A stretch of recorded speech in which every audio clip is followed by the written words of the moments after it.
Hi class, I'm going to give you a little instruction on factoring by decomposition using the X method, then grouping, and it's very important that you guys know how to factor. I have stressed this over and over and over. Factoring will be with you for all of your mathematical career, and it's very important that you guys be able to factor.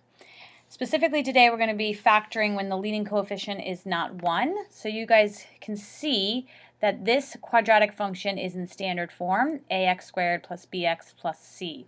So take a second and write that down. And what I'm going to do off to the side is identify what our values are for a, b, and c. So a is 12, b is -7, and c is 1. Make sure you always take the sign in front of the coefficient to go with that term. And there's other ways to set this up, but I use what's known as the X method. We're going to do a times b in the top of the X. So 12 times 1 is 12. And the c, that should say a times c in the top.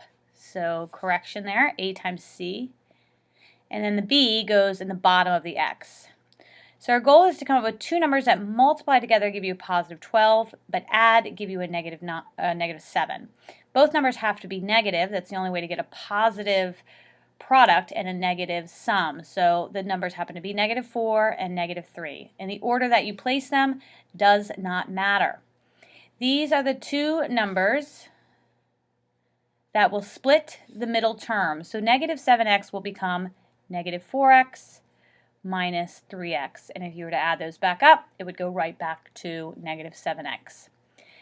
Bring down the first and the last term, and you've gone from a trinomial to a quadnomial, and we factor quadnomials by grouping.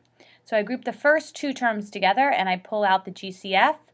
The GCF of these is 4x, and I'm left with 3x minus 1. I'm going to group the next two terms together. I bring down the next sign I've seen, which is negative, and then I pull out the GCF, which is -1. Because it does not have a greatest common factor, I should write 1, and this is 3x minus 1. Most people make a mistake here. You got to remember you're factoring out a negative, and a negative times a negative is a positive, so it works out.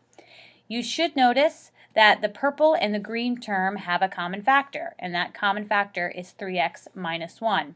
Therefore, factoring by decomposition works. The quadratic is factorable. I now need to set up my two factors. I pull out the common factor of 3x minus 1, and the other factor is 4x minus 1.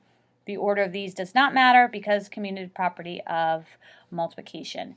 And this is factored form of this quadratic. You can check it by foiling and just make sure that it does work. So I want to have you guys try number 2 now. So write down number 2 and try to factor it using decomposition or the X method and grouping, and we will be back.